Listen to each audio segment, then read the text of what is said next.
Gue dapet cerita ini dari internet. Dan katanya cerita ini nih udah banyak diomongin orang lebih, kayak dari mulut ke mulut gitu.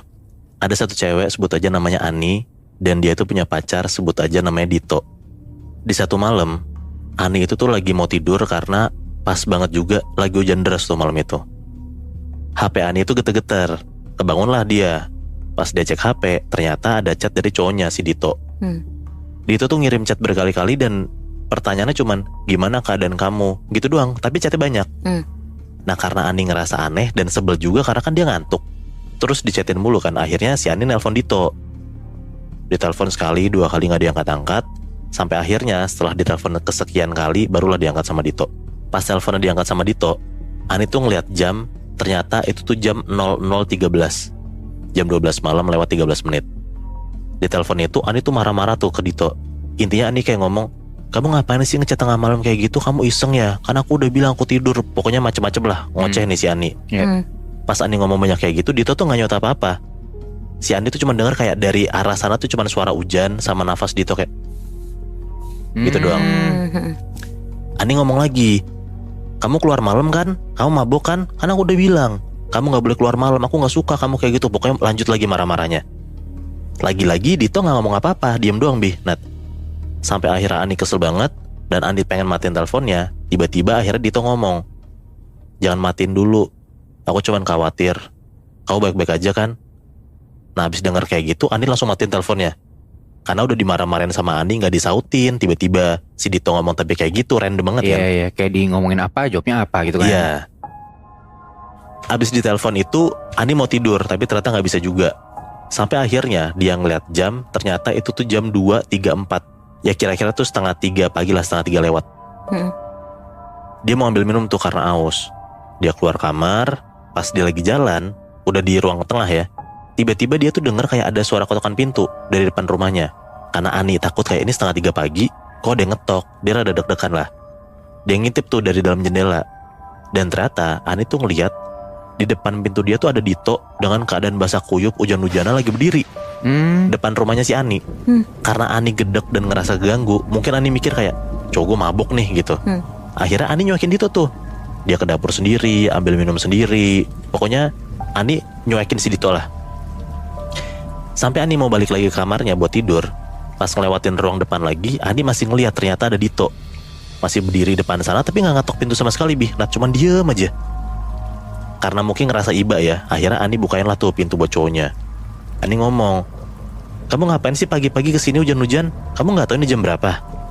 Nah Dito jawab 02.34. Nah disitu Ani diem dan mikir kayak, lah 02.34 kan waktu gua terakhir ngeliat jam sebelum gua ngambil minum. Ya berarti di detik ini harusnya bukan 02.34 dong. Iya benar-benar. Iya gak? Terus Yodani tuh ngomong, oh iya mungkin sekarang udah lewat dari jam itu. Kamu masuk dulu yuk, kita ganti baju biar kamu gak sakit. Mereka masuk, Ani tuh nyuruh Dito buat duduk di sofa yang ada di ruang tamu. Terus Ani bolak-balik tuh buat ngambilin anduk. Dikasih lah anduknya dan Dito bilang makasih. Ani habis itu ngomong lah baik-baik ke Dito, kamu ada apa? Kamu kenapa kok ke rumahku malam-malam? Dito jawab, aku cuma pengen minta maaf.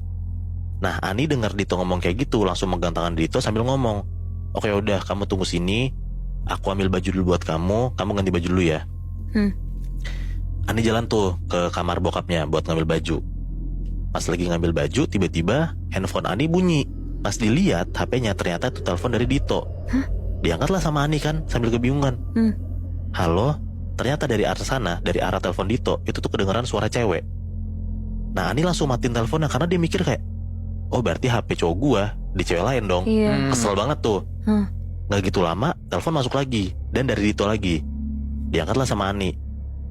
Iya halo, siapa? Lo siapa? Akhirnya dijawablah sama suara perempuan dari teleponnya si Dito itu. Halo mbak, ini di rumah sakit. Dari nomor kontak saudara Dito yang paling atas cuma ada nomor anda.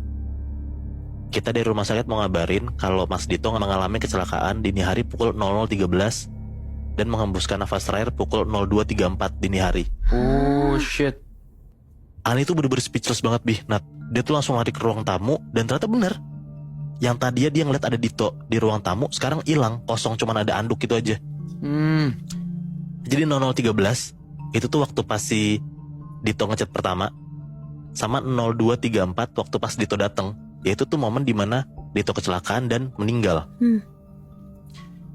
Subuhnya Ani tuh langsung ke rumah sakit buat ngeliat jenazah Dito. Akhirnya Ani ngeliat Dito untuk terakhir kalinya. Dan mungkin ya saking gak kuatnya si Ani ini, dia tuh pingsan lah. Ngeliat si Ani pingsan, dokter langsung tuh ngebobong Ani dan langsung bawa ke ruang UGD mungkin ya. Pokoknya ke ruang salah satu ruangan di rumah sakit itulah. Nah si dokter itu pergi sebentar dari ruangan itu buat ngambil sesuatu. Pas dia balik lagi ke ruangan si Ani, dia kaget karena ruangan itu kosong. Ani hilang lah entah kemana. Nah ternyata adalah yang ngeliat si Ani ini, yaitu Budi. Budi itu tuh OB rumah sakit yang lagi bersih-bersih koridor. Budi tuh ngeliat Ani tuh masuk ke kamar mayat, Bi. Nah kan Budi nggak tahu kan ini cewek siapa, subuh-subuh kok masuk ke ruang mayat. Diikutin lah nih akhirnya sama si Budi ini sampai masuk ke dalam kamar mayat. Pas Budi masuk, Budi tuh ngeliat tiba-tiba aja ada mayat cowok yang lagi tiduran, tiba-tiba tuh bangun sendiri, Bi. Nah, dan di sebelah mayat itu tuh ada si Ani. Si Budi tuh ngeliat si mayat ini nih lagi dipegang tangannya sama Ani. Jadi tuh bener-bener Budi takut banget dan dia langsung lari lah ngejauh dari kamar mayat itu. Mungkin karena saking stresnya Ani tuh bener-bener nggak mau ngelepas Dito karena dia nggak nyangka mungkin cowoknya tiba-tiba meninggal. Padahal kan beberapa jam lalu dia masih ngeliat cowoknya tuh ada di rumah dia gitu loh. Dan katanya sampai sekarang ya, Bi. Nah, Ani tuh masih suka ngomong sendiri kalau malam. Dan ngomongnya dia tuh selalu nyebut nama Dito gitu. Waduh, gokil sih.